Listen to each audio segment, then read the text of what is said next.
द्वितीय वल्ली श्रेय प्रेय विवेक। इस प्रकार शिष्य की परीक्षा कर और उसके विद्या ग्रहण की योग्यता जान यमराज ने कहा। श्रेय मतलब विद्या और है तथा प्रेय मतलब अविद्या और ही है। वे दोनों विभिन्न प्रयोजन वाले होते हुए ही पुरुष को बांधते हैं। उन दोनों में से श्रेय को ग्रहण करने वाले का शुभ होता है और जो प्रेय को वर्ण करता है वह पुरुषार्थ से पतित हो जाता है।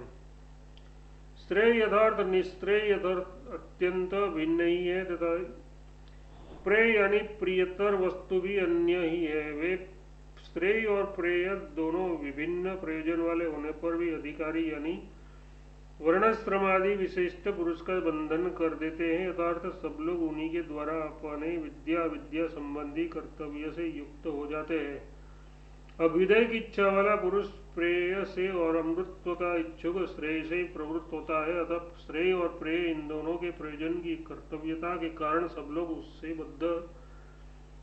उनसे बद्ध कहे जाते हैं। वे यद्यपि एक एक पुरुषार्थ से संबंध रखने वाले हैं तो भी विद्या और अविद्यारूप होने के कारण परस्पर विरुद्ध है। अतः एक का परित्याग किए बिना एक पुरुष द्वारा उन दोनों का साथ साथ अनुष्ठान न हो सकने के कारण उनमें से अविद्यारूप प्रेय को छोड़कर केवल श्रेय को ही स्वीकार करने वाले का साधु शुभ यानी कल्याण होता है। जो मूढ़ दूरदर्शी नहीं है वह इस अर्थ पुरुषार्थ यथार्थ परमार्थ संबंधी नित्य प्रयोजन से च्युत हो जाता है। वह कौन है? वही जो कि प्रेय को वर्ण करता है। ये इसका तात्पर्य है। यदि श्रेय और प्रेय इन दोनों ही का करना मनुष्य के स्वाधीन है तो लोग अधिकता से प्रेय को ही क्यों स्वीकार करते हैं? इस पर कहा जाता है श्रेय और प्रेय परस्पर मिले हुए से होकर मनुष्य से पास आते हैं। उन दोनों को बुद्धिमान पुरुष भली प्रकार विचार कर अलग अलग करता है। विवेकी पुरुष प्रेय के सामने श्रेय को ही वर्ण करता है किंतु मूढ़ योग क्षेम के निमित्त से प्रेय को वर्ण करता है। पुत्रादि प्रिय और अप्सरा आदि प्रिय रूप भोगों को उनका असारत्व चिंतन करके त्याग किया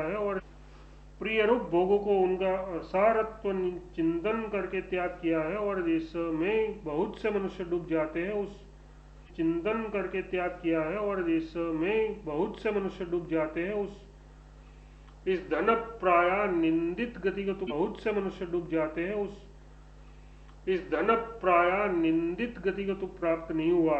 हे नचिकेता तेरी बुद्धिमता गण्य है जिस प्राय निंदित गति को तो प्राप्त नहीं हुआ।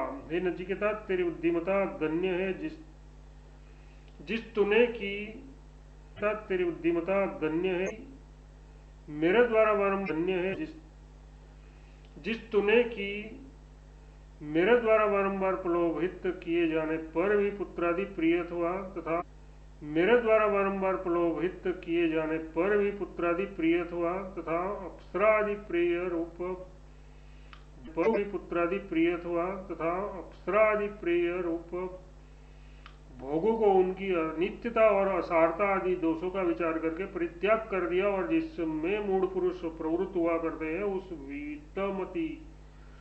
वित्तमयी धन प्राय निंदित गति को तो प्राप्त नहीं हुआ जिस मार्ग में कि बहुत से मूढ़ पुरुष डूब जाते हैं अर्थात दुख उठाते हैं। उनमें से श्रेय को ग्रहण करने वाले का शुभ होता है और जो प्रेय को वर्ण करता है वह स्वार्थ से पतित हो जाता है। ऐसा जो ऊपर इस वल्ली के प्रथम मंत्र में कहा गया है सो क्यों इस पर यमराज कहते हैं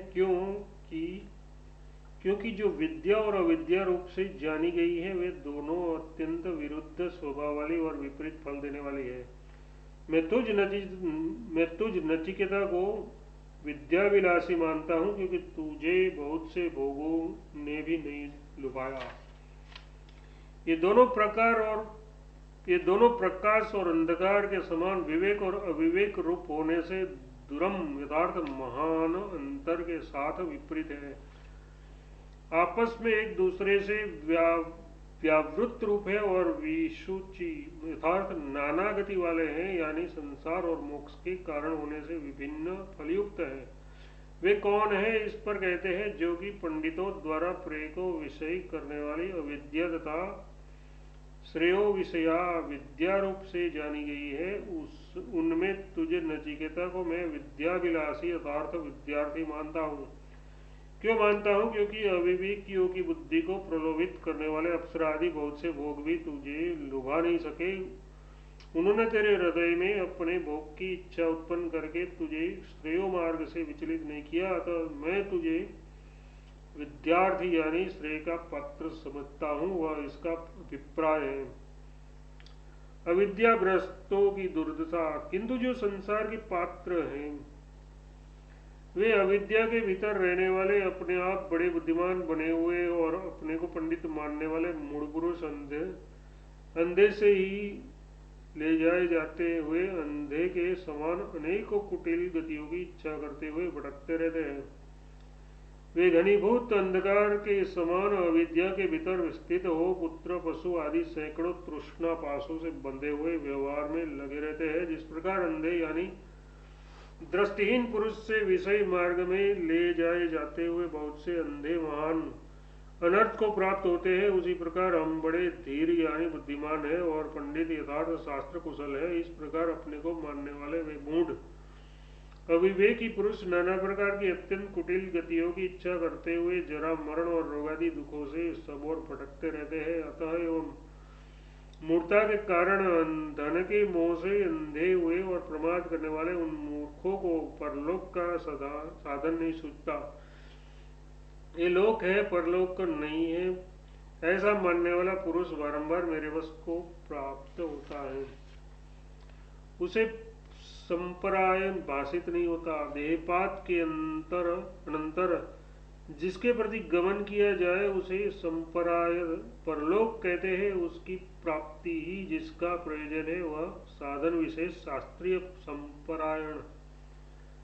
वह बाल यथार्थ अविवेकी पुरुष के प्रति प्रकाशित नहीं होता, यथार्थ वह उसके चित्त के सन्मुख उपस्थित नहीं होता। ये जो प्रमाद करने वाला है, जिसका चित्त पुत्र पशु आदि प्रयोजनों में आसक्त है और जो धन के मोह से यथार्थ धनानिमित्त तक का अविवेक से मूढ़ यानी अज्ञान से आवृत है, उस मूढ़ को परलोक का साधन नहीं सूझा करता। ये जो स्त्री और अन्नपनादि विशिष्ट दृश्यमान लोक है, बस यही है, इससे अन्य और कोई स्वर्ग आदि लोक नहीं है। जो पुरुष इस प्रकार मानने वाला है वह बारंबार जन्म लेकर मुझ मृत्यु की अधीनता को प्राप्त होता है, अर्थात वह जन्म मरणादि रूप दुख परंपरा ही आरूढ़ रहता है। ये लोक प्रायः इसी प्रकार का है। आत्मज्ञान की दुर्लभता। किंतु जो तेरे समान श्रेय की इच्छा वाला है, ऐसा तो हजारों में कोई ही आत्मवेदा होता है, क्योंकि जो बहुतों को तो सुनने के लिए भी प्राप्त होने योग्य नहीं है, जिससे बहुत से सुनकर भी नहीं समझते, उस आत्मतत्व का निरूपण करने वाला भी आश्रय रूप है। उसको प्राप्त करने वाला भी कोई निपुण पुरुष ही होता है तथा कुशल आचार्य द्वारा उपदेश किया हुआ ज्ञाता भी आश्चर्य रूप है। जो आत्मा बहुतों को तो सुनने के लिए भी नहीं मिलता तथा दूसरे बहुत से अभागी अशुद्ध चित्त पुरुष जिस आत्म तत्व को सुनकर भी नहीं जान पाते, यही नहीं इसका वक्ता भी आश्चर्य यथार्थ अद्भुत सा ही है, वह भी अनेकों में कोई ही होता है तथा सुनकर भी इस आत्मा का लब्धा मतलब ग्रहण करने वाला तो अनेकों में कोई निपुण पुरुष ही होता है, क्योंकि जिसे आत्मदर्शन में कुशल आचार्य ने उपदेश किया हो, ऐसा इसका ज्ञाता भी आश्चर्य रूपी है। क्योंकि कई प्रकार से कल्पना किया हुआ यह आत्मा नीच पुरुष द्वारा कहे जाने पर अच्छी तरह नहीं जाना जा सकता। अभेददर्शी आचार्य द्वारा उपदेश किए गए इस आत्मा में अस्थि नास्ति रूप कोई गति नहीं है, क्योंकि ये सूक्ष्म परिणामों वालों से भी सूक्ष्म और दुर्विज्ञ है। ये आत्मा जिसके विषय में तुम मुझसे ये पूछ रहे हो कि अवर हीन यानी साधारण बुद्धि वाले मनुष्य से कहा जाने पर अच्छी तरह नहीं जाना जा सकता, क्योंकि वह वादियों द्वारा अस्ति नास्ति कर्ता अकर्ता एवं शुद्ध अशुद्ध इस प्रकार अनेक तरह से चिंतन किया जाता है तो फिर ये किस प्रकार अच्छी तरह जाना जाता है? इस पर कहते हैं अनन्य प्रोक्ष अनन्य यथार्थ, अपने प्रतिपाद्य ब्रह्म स्वरूप को प्राप्त हुए अपृथकदर्शी आचार्य द्वारा कहे हुए इन आत्मा में अस्थि नास्ति रूप की गति यानी चिंता नहीं है, क्योंकि आत्मा संपूर्ण विकल्पों की गति से रहित है, यथार्थ अथवा अनन्य प्रोक्त अपने स्वरूपभूत अनन्य आत्मा का गुरु द्वारा उपदेश किए जाने पर अन्य ज्ञेय वस्तु का अभाव हो जाने के कारण उस समय कोई गति यानी अन्य अवगति मतलब ज्ञान नहीं रहती, क्योंकि आत्मा के एकत्व का जो विज्ञान है वो यही ज्ञान की पराकाष्ठा है। अतः ज्ञेय वस्तु का अभाव हो जाने के कारण फिर यहाँ कोई और गति नहीं रहती, अथवा उस अनन्य यथार्थ स्वात्मभूत आत्म तत्व के उपदेश कर दिए जाने पर संसार की गति नहीं रहती, क्योंकि उसके अनंतर तुरंत ही आत्मविज्ञान का फलरूप मोक्ष प्राप्त हो जाता है। अथवा जिनका आगे वर्णन किया जाएगा उस ब्रह्मात्म भूत आचार्य द्वारा उपदेश किए हुए इस आत्म तत्व में फिर अगति अनवबोध यथार्थ अपरिज्ञान नहीं रहता, यथार्थ आचार्य के समान उस श्रोता को भी ये आत्म विषयक ज्ञान हो ही जाता है कि वह ब्रह्म में ही हूँ। इस प्रकार शास्त्रज्ञ आचार्य द्वारा अभिन्न रूप से कहा हुआ आत्मा सुविज्ञेय होता है, नहीं तो ये अणु प्रमाण वस्तुओं से भी अणु हो जाता है। अपनी बुद्धि से निकाले हुए केवल तर्क द्वारा इसका ज्ञान नहीं हो सकता। यदि कोई पुरुष तर्क करके उस अणु परिणाम आत्मा को स्थापित भी करे तो दूसरा उससे भी अणु तथा तीसरा उससे भी अत्यंत अणु स्थापित कर देगा, क्योंकि कुतर्क की स्थिति कहीं भी नहीं है।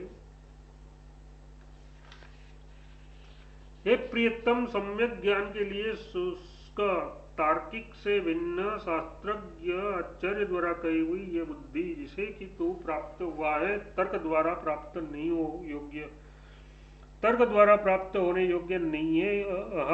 तू बड़ा ही सत्य धारणा वाला है नचिकेत, हमें तेरे समान प्रश्न करने वाला प्राप्त हो।